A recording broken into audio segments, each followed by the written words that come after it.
So let's see what she has to say. Conservative host Ann Coulter has a message for her fellow Republicans. Former President Donald Trump has no chance at winning the 2024 presidential election.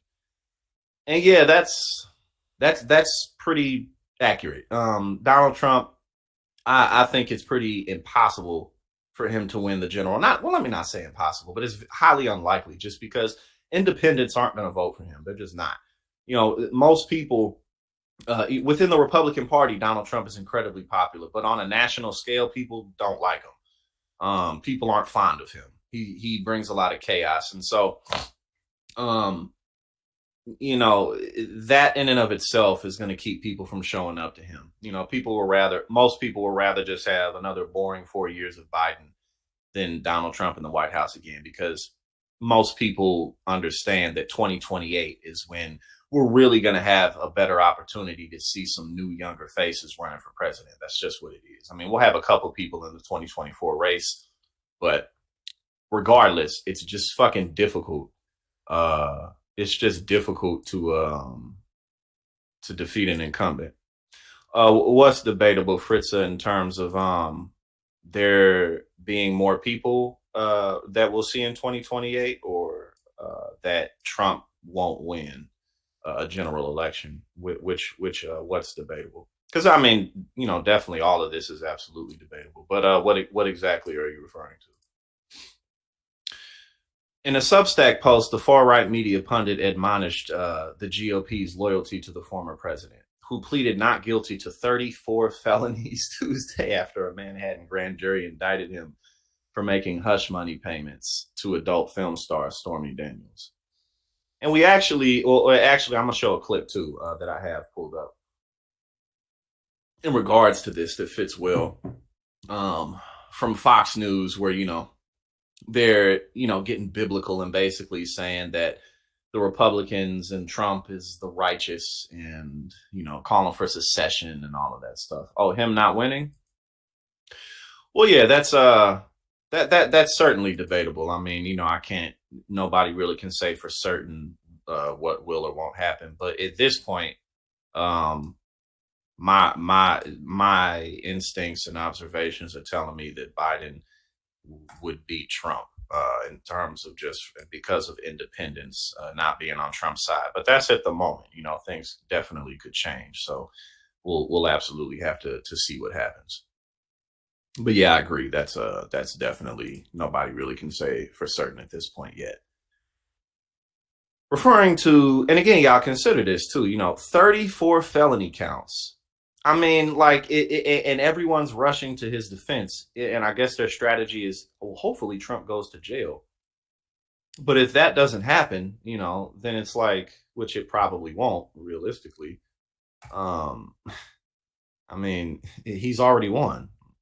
Referring to the Republican leader's outrage around Trump's indictment. Oh, and like I was saying, 34 felony counts. I mean, if you're not going to condemn that, if you're not going to say maybe it's time for something new within the Republican Party, then there's nothing that you're going to condemn. There's nothing that you're going to attack. It just simply won't happen. What up, Mike Nice? Appreciate you for being here as always, my brother. But yeah, I mean, it's like, these people.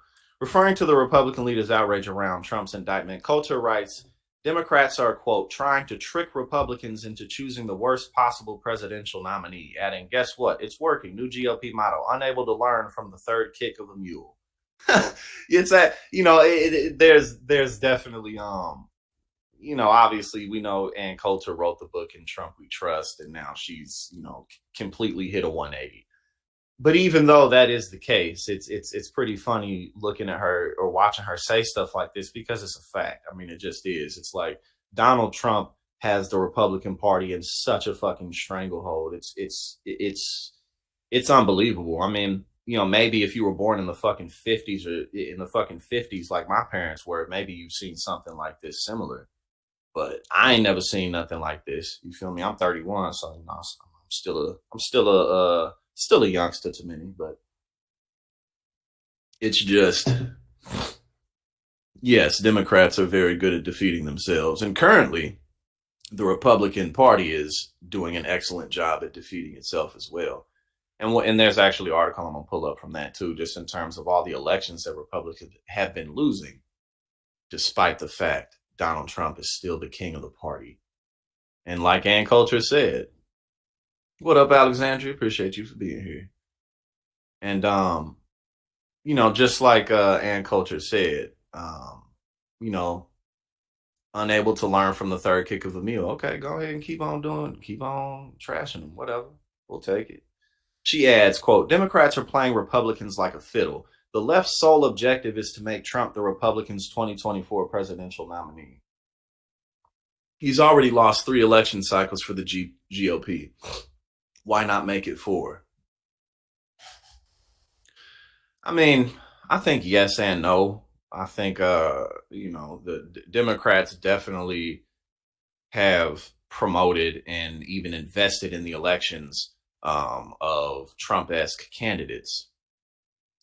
However, I don't, I don't. I mean, even if the Democrats, I mean, what are the Democrats really going to do to defeat him? You know what I'm saying? Like, even if the Democrats weren't doing all of this, like, Donald Trump still would have a chokehold on the party.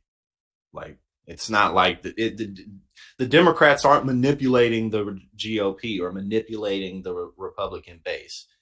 That's not it. It's that Donald Trump owns the fucking party and owns the base. That's what it is. It's no. You're giving the Democrats far too much credit, Ann. Rich Lowry, editor-in-chief at the National Review, said in Politico's op-ed last month, since 1992, Trump is the only incumbent to have lost, failing to Bill Clinton, George W. Bush, and Barack Obama as re-elected incumbents. And that actually goes into one of the things that I talk about in terms of like, most people, if you have served one term, most presidents, just like I just said here, are likely to win a second term, just because you're already in office, you already have all of your resources in position. And bringing in new presidents, and even if you're not even talking about politics, whenever you change administration, change management, change executive boards, whatever that is, it takes time for the new culture to set in place. It takes time for everybody to kind of get used to one another. For positions have to be filled, people have to be fired. At the end of the day, it's all just human beings, and we're flawed, and we have to go to sleep, and we all deal with family issues and shit. So any governmental system, it's not an actual machine, it's just people. You know what I mean?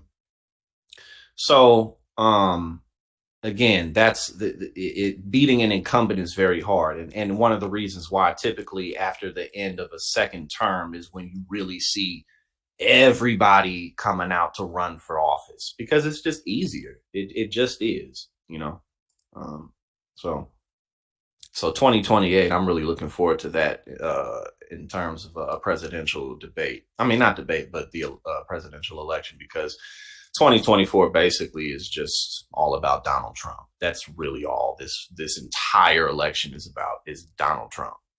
It's all 2020 was about, and it's all this is going to be about too, really. Joe Biden, he just going to hide in the basement like he did last time.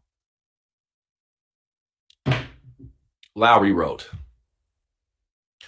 Trump would probably be weaker going into a rematch than the first time around. He lost to Biden in 2020 before he denied the results of a national election, before a fevered band of his supporters stormed the Capitol on January 6th, before he indulged every 2020 conspiracy theory that ever came across his desk, before he said the Constitution should be suspended, and before he made his primary campaign partly about rebuking traditional Republicans that the GOP suburbanites he need in a general election probably still feel warmly about. Okay, that was a huge warm word salad, basically, of just a whole lot of shit that Donald Trump has been caught up in, but nobody fucking cares, because even before all of this shit happened, he was caught up in all types of scandals in the business world. So it's just part of Trump's brand.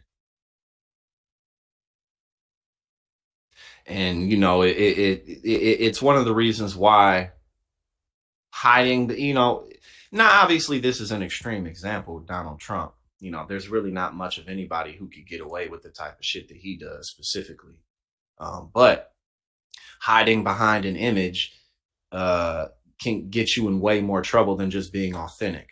You know what I'm saying? Yes, Donald Trump lies and shit, but he's just himself all the time. He's just him. You feel me? Like, and obviously, you know, again, we don't want to be to that extreme, but when you're authentic, it just helps you get further in life because people give you more grace because they just trust you more. Even if you're a fucking lying motherfucker like him, people just, they know what to expect with you. So like, but then when you're hiding behind an image, and this is a lot of why Trump won and why Republicans like Donald Trump, you know, when you hide behind an image, when something maybe very normal comes out, like, oh, he said a curse word, oh, he's smoking weed, oh, he did cocaine 5 years ago, or maybe they found out that a motherfucker did cocaine last week, right?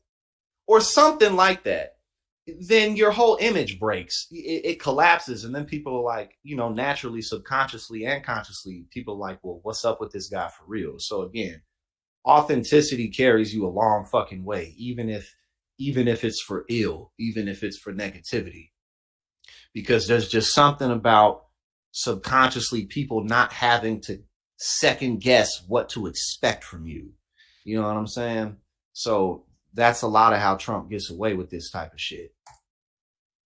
You know, on top of America being an entertainment, superficial, materialistic, consumerism driven culture and economy, that's just the times we live in. And that's why these robotic politicians aren't working.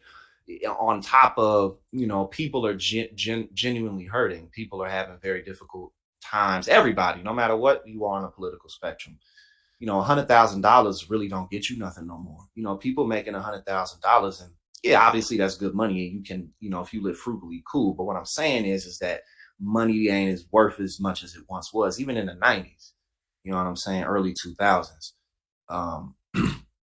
People are less prone to the robotic presentation. You know, that's just the times we live in. And that's why the only person who really can knock Trump out of the 2024 Republican primaries would be somebody like him, from the perspective of someone who's just authentic and just about it in whatever ways that means. People don't have, you know what I'm saying? Because everybody else, it's like, beat, beat, beat, beat. Like, that's not the times we live in, Republican or Democrat. But that's hopeful, because if you're a good person and you have those qualities, then you have a very good chance at earning yourself in some kind of significant leadership position. You know what I'm saying?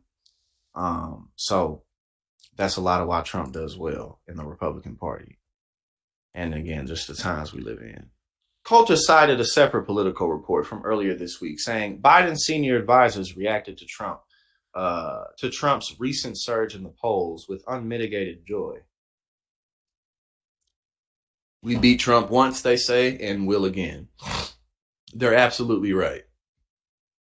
Yeah. Okay, she continues. After voters reject you once, they almost never change their minds. Well, I mean, yeah, but at the same time, I mean, they're talking about the general election. You know what I'm saying? So, yeah, I guess that goes true. They're talking about the general. The GOP even reminds her political party of Trump's lackluster over Hillary Clinton in 2016, writing, "Don't confuse startling with big."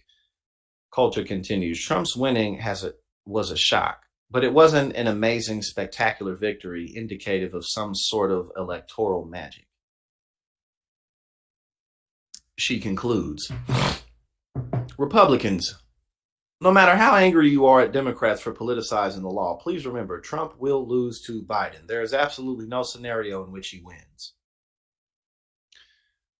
But again, I mean,